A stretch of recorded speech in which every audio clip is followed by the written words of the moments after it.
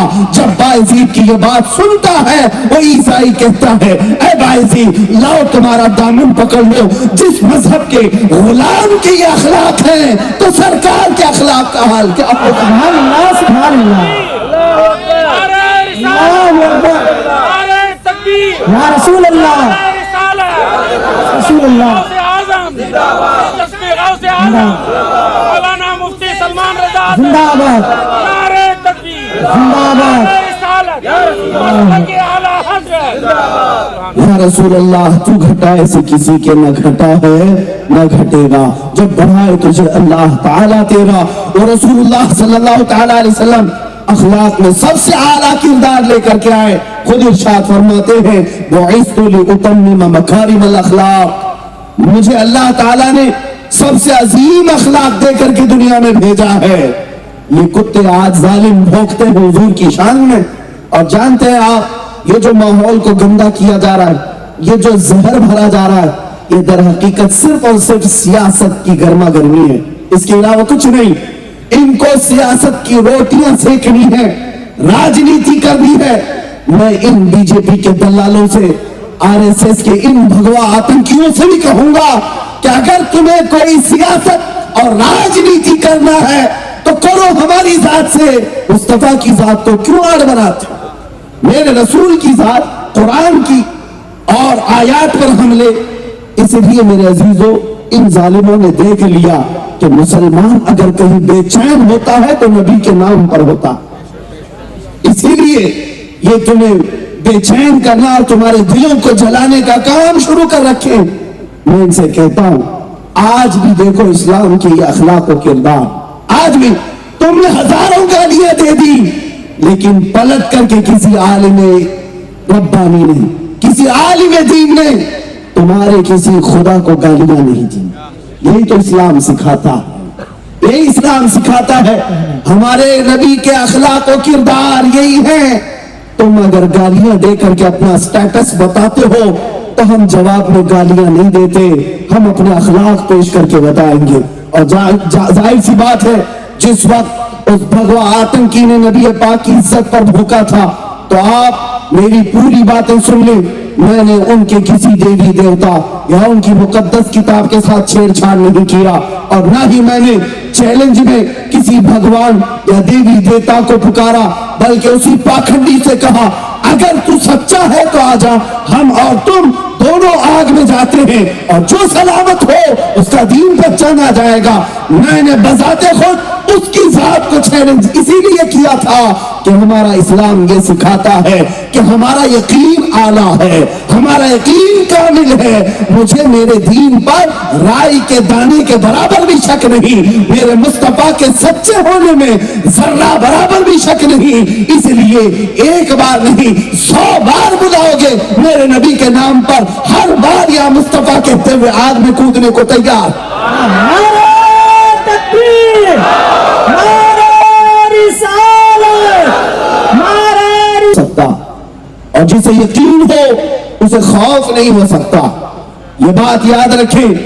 میں نے جو پوری دنیا کو یا جس کو بھی میری یہ بات سنائی دی ہے کہ ہم نے کسی مباہلے کا چیلنج کیا, تو یاد رکھنا مسلمانوں یہ میرا اپنا ہی حصہ نہیں, بلکہ میرا عقیدہ, میرا وجدان یہ کہتا ہے جس طرح میں نے اعلان کیا کہ میں تنہا نہیں بلکہ ہمارے ہر علاقے کا, ہر محلے کا بچہ اتنی ہمت تو اپنے نبی کے نام پر ضرور رکھتا ہے. جب ہم اپنی گردن دینے کی بات کرتے ہیں مصطفیٰ کے نام پر, تو پھر جب کبھی امتحان کا وقت آ جائے تو تو ہمارے لیے آگ کیا چیز ہے؟ گھبرا گئی ہے گردش دورہ کبھی کبھی، کس کو دیکھ کر؟ دیوان گانے عشق نبی کو دیکھ کر گھبرا گئی ہے گردش دورہ کبھی کبھی۔ تمہیں پتا ہے ہم ان بزرگوں کے، ان اسلاف کے وارث ہیں۔ ہمارے آقا، ہمارے جو صحابہ اولیاء تابعین ہیں، وہ عام لوگوں کی طرح نہیں۔ نبی پاک کے نام پر ان کی استقامت، ان کی مضبوطی ایسی تھی، ٹل نہ سکتے تھے، جنگ میں اگر اڑ جاتے تھے پاؤں شیروں کے بھی میدان سے اکھڑ جاتے تھے، تجھ سے سرکش ہوا کوئی تو بگڑ جاتے تھے، ارے تیغ کیا چیز، ہم توپ سے بھی لڑ جاتے تھے۔ یہ ہمارے بزرگوں کی دی ہوئی ہمتی تھی، اور اس لیے نہیں کہ مارنا توڑنا ہماری عادت رہی ہے، اس لیے کہ ہمارا ایمان سچا ہے، ہمارا یقین پکا ہے، اور ہم نے جس نبی پاک پر ایمان قبول کیا ہے وہ نبی دنیا کا سب سے حسین ہے، وہ اللہ کا سب سے محبوب ہے۔ اس بات پر یقین ہے، اسی لیے ہر خطرے کو مول لینے کے لیے ہم تیار رہتے ہیں، ہر خطرے سے ٹکرانے کے لیے بھی ہم تیار رہتے ہیں۔ عزیزان گرامی وقار، میں اپنی گفتگو کو سمیٹتے ہوئے اب جو درس دینا ہے آپ کو وہ یہ دیتا ہوں کہ دیکھو نبی پاک کی اخلاق و کردار اتنے بلند و بالا، اتنے اعلیٰ و اولا کہ دنیا نے بھی اعتراف کیا، کرسچن عیسائیوں نے بھی اعتراف کیا، یہودیوں کے بعد مفکرین نے بھی اعتراف کیا، ہندوؤں نے بھی اعتراف کیا، ایک دو نہیں کئی پنڈتوں کی لسٹ ہے ہمارے پاس جنہوں نے میرے آقا کی شان میں نعتیں پڑھی ہیں، حضور کی تعریفیں کی ہیں۔ سکھوں کے گرو نانک سے لے کر اور بھی کئی گرو ہیں جنہوں نے میرے مصطفیٰ کریم کی عظمتیں بیان کی، رفعتیں بیان کی۔ خود فریڈم فائٹر میں جس کا سب سے زیادہ نام آتا ہے موہن داس کرم چند گاندھی، گاندھی کی تحریریں بھی پڑھو، نبی پاک صلی اللہ تعالی علیہ وسلم کے لیے کن خیالات کا اظہار کرتا ہے، کون سی باتیں پیش کرتا ہے۔ بڑے بڑے لیڈروں نے نبی پاک کو پڑھا ہے اور اچھی باتیں پیش کی ہیں۔ اتنا ہی نہیں، سوامی وویکانند نے بھی نبی پاک صلی اللہ تعالی علیہ وسلم کی تعلیمات کی تعریف کی ہے۔ ایک دو نہیں، ہزاروں ہیں، لیکن میں ان کی تعریف کا محتاج نہیں۔ جب خود رب ذوالجلال نے مصطفیٰ سے کہہ دیا وَرَفَعْنَا لَكَ ذِكْرَكَ، اے محبوب ہم نے آپ کی شان کو بلند کیا، آپ کے ذکر کو بلند کیا ہے۔ کسی اور کی تعریف کرنے سے حضور پاک کی عزت کا اضافہ نہیں، بلکہ جو تعریف کرتا ہے اس کی خود عزت بڑھ جاتی ہے، سبحان اللہ، اس کی شان خود بڑھ جاتی ہے۔ لہذا اے مسلمانوں گھبرانے کی ضرورت نہیں، چند کیڑے ہر زمانے میں ہوتے ہیں، ان کے لیے اسپرے کا انتظام بھی ہوتا رہتا ہے۔ جب کبھی کوئی دجال بھوکے گا مولا تبارک و تعالیٰ مجھ جیسے کسی کتے کو ضرور پیدا کرے گا، اور کوئی نہ کوئی آئے گا اور ان کو جواب دیتا رہے گا۔ ہم نے اب تو زبان سے جواب دیا ہے، انشاءاللہ العزیز جس وقت موقع آئے گا اپنے ایمان سے بھی جواب دیں گے، اپنی روح سے بھی جواب دیں گے، اور مولا تعالیٰ کی جو مدد ہے وہ دنیا کو بتائے گی کہ حق کس کے ساتھ ہے، نصرت کس کے ساتھ ہے، مدد کس کے ساتھ ہے۔ ہمارا یہ یقین ہے، کل ہم 313 تھے تو فرشتے مدد کے لیے مکہ کے کافروں کے لیے نہیں اترے تھے، مدینے کے 69 صحابہ کے لیے اترے تھے۔ بے شک حق ہے۔ آج بھی حضور پاک کے شہدائی اور غلام اگر سچائی کے ساتھ میدان میں آتے ہیں تو کل جیسے مولا کی مدد آتی، آج بھی اللہ کی مدد آئے گی، آج بھی اللہ کی مدد آئے گی۔ مسلمانوں ایک بات یاد رکھنا، ہر چیز میں کمپرومائز کر لو، ہر چیز میں صبر کر لو۔ صبر تو اچھی چیز ہے، کھانا نہ ملے صبر کر لو، روٹی نہ ملے صبر کر لو، پانی نہ ملے صبر کر لو، کپڑے نہیں ملتے صبر کر لو، گاڑی بنگلہ جائیداد بچے نہیں ہیں صبر کر لو۔ میں کہتا ہوں ہر چیز میں صبر کر لینا چاہیے، لیکن مصطفیٰ کریم کی عزت کے معاملے میں کوئی کمپرومائز نہیں کیا جائے گا، بے شک حق ہے۔ یہاں نہیں، اور یہاں جو کمپرومائز کرتا ہے وہ بے غیرت کہلائے گا، احسان فراموش کہلائے گا۔ نبی پاک نے تمہارے لیے رات رات بھر کھڑے ہو کر کے دعائیں کی، قبر میں جا کر کے تمہیں امتی امتی پکارا، اپنے سجدوں میں مولا کی بارگاہ میں تمہاری بخشش کا سوال کیا۔ جو نبی ہمارے لیے اتنی فکر کرتے رہے ہو، کیا اس نبی پاک کی عزت کو ہم ہلکے میں لے لیں گے؟ کیا ہم اس نبی پاک کی عزت کے لیے